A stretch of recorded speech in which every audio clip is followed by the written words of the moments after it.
So let's dive into the different eras with the different cutting styles. So we will start with the Renaissance era, which ran from the 14th till the 17th century. That was the period where only rose cuts and portrait cuts were available. The rose cut and portrait cuts, they continued existing until well deep into the Georgian era, which ran from the 17th to the 19th century. So the Renaissance era was influenced by sculptors and painters who would often also cooperate with jewelers and would make mini sculptures and miniature paintings. The paintings would be covered with portrait cuts in order to protect them, and the jewelry pieces would be adorned with rose cut diamonds.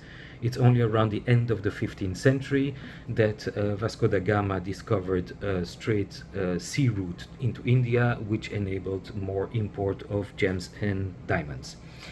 So the Georgian era, that was the nightlife going era, so people would go out often and they would need appropriate jewelry pieces that would shine and sparkle well under very low lighting conditions, therefore the rose cut, which is the perfect stone for that. This is also the period where, around the end of the Georgian era, the Mazarine cut would be invented and would later be perfected by Peruzzi, which is this diamond, the Peruzzi cut, and this is what is called today the classical old mine cut diamond.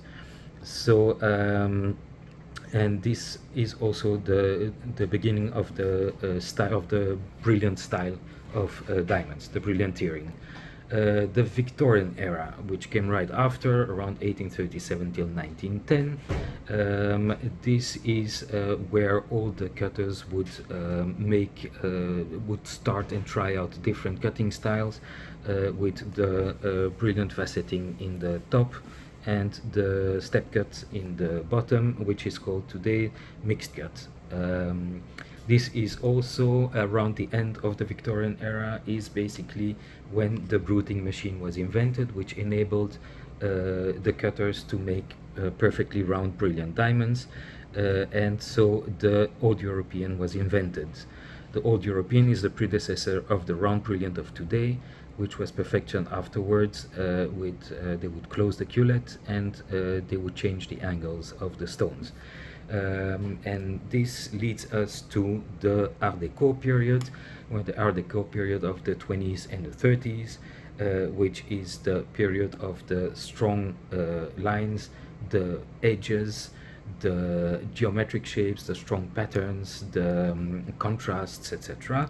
And this is the invention of the step cuts, as it should be, or the kind of shapes that would have straight lines and straight edges.